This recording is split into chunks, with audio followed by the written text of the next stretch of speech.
the gods, to complete the splendid structure of a temple built on a great plain in the second of the islands which are our colonies in the north east.' 'Tell me all about Atlantis,' said Quentin. And the priest, protesting that Quentin knew as much about it as he did, told. And all the time the ship was ploughing through the waves, sometimes sailing, sometimes rowed by hidden rowers with long oars. And Quentin was served in all things as though he had been a king. If he had insisted that he was not the chosen of the gods, everything might have been different. But he did not. And he was very anxious to show how much he knew about Atlantis, and sometimes he was wrong, the priest said, but much more often he was right. 'We are less than 3 days' journey now from the Eastern Isles,' Blue Mantle said one day, 'and I warn you that if you are a mere stowaway you had better own it. Because if you persist in calling yourself the chosen of the gods, you will be expected to act as such to the very end.' 'I don't call myself anything,' said Quentin, 'though I am not a stowaway anyhow, and I don't know how I came here, so of course it was magic. It's simply silly your being so cross. I can't help being here. Let's be friends.' 'Well,' said Blue Mantle, much less crossly, 'I never believed in magic, though I am a priest, but if it is, it is. We may as well be friends, as you call it. It isn't for very long, anyway,' he added mysteriously. And then, to show his friendliness, he took Quentin all over the ship and explained it all to him.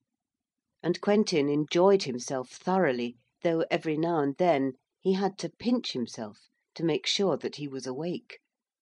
And he was fed well all the time, and all the time made much of, so that when the ship reached land he was quite sorry. The ship anchored by a stone quay, most solid and serviceable, and every one was very busy. Quentin kept out of sight behind the purple curtains.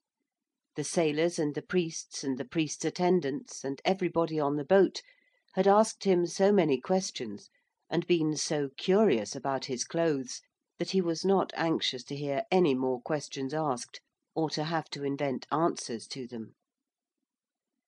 And after a very great deal of talk, almost as much as Mr. Miles's carrying had needed, the altar stone was lifted, Quentin, curtains, awning and all, and carried along a gangway to the shore, and there it was put on a sort of cart, more like what people in Manchester call a lurry than anything else I can think of. The wheels were made of solid circles of wood bound round with copper, and the cart was drawn by, not horses or donkeys or oxen or even dogs, but by an enormous creature more like an elephant than anything else, only it had long hair, rather like the hair worn by goats. You, perhaps, would not have known what this vast creature was, but Quentin, who had all sorts of out-of-the-way information packed in his head, knew at once that it was a mammoth. And by that he knew, too, that he had slipped back many thousands of years, because, of course, it is a very long time indeed since there were any mammoths alive and able to draw lurries. And the car and the priest and the priest's retinue and the stone and Quentin and the mammoth journeyed slowly away from the coast, passing through great green forests and among strange grey mountains. Where were they journeying? Quentin asked the same question, you may be sure, and Blue Mantle told him, 'To Stonehenge.' And Quentin understood him perfectly, though Stonehenge was not the word Blue Mantle used, or anything like it. "The great temple is now complete," he said, "all but the altar stone. It will be the most wonderful temple ever built in any of the colonies of Atlantis, and it will be consecrated on the longest day of the year." Midsummer Day, said Quentin thoughtlessly, and, as usual, anxious to tell all he knew. "I know. The sun strikes through the arch on to the altar stone at sunrise. Hundreds of people go to see it. The ruins are quite crowded sometimes, I believe." "Ruins!" said the priest in a terrible voice. "Crowded ruins!" "I mean," said Quentin hastily, "the sun will still shine the same way, even when the temple is in ruins, won't it?" "The temple," said the priest, "is built to defy time. It will never be in ruins." "That's all you know," said Quentin, not very politely. "It is not by any means all I know," said the priest. "I do not tell all I know. Nor do you." "I used to," said Quentin, "but I shan't any more. It only leads to trouble. I see that now."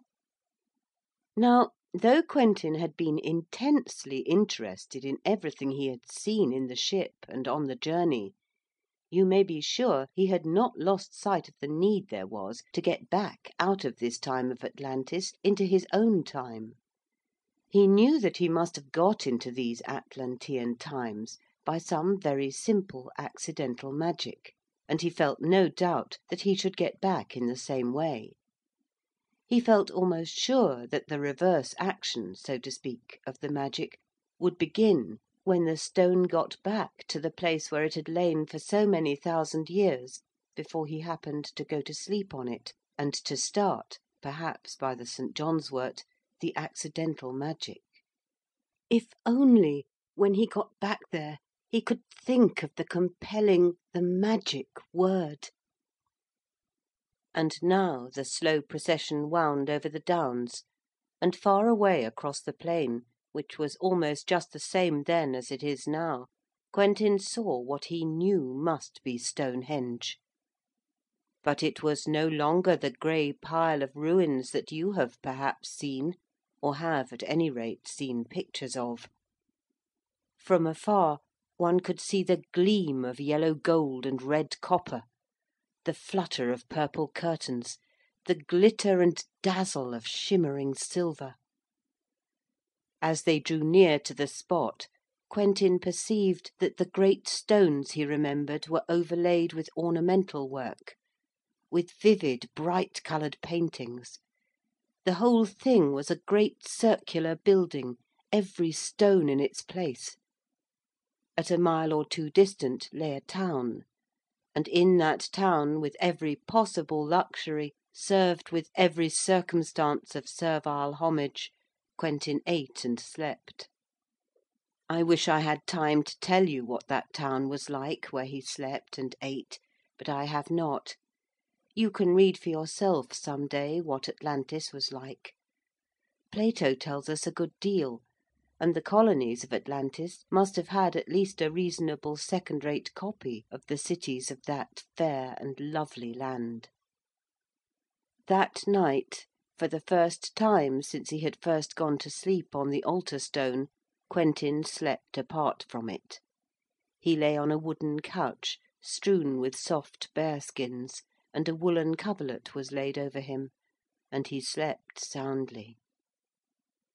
In the middle of the night, as it seemed, Blue Mantle woke him. "Come," he said, "chosen of the gods, since you will be that, and no stowaway. The hour draws nigh." The mammoth was waiting.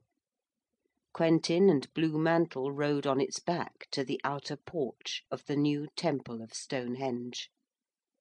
Rows of priests and attendants, robed in white and blue and purple, formed a sort of avenue up which Blue Mantle led the chosen of the gods, who was Quentin. They took off his jacket and put a white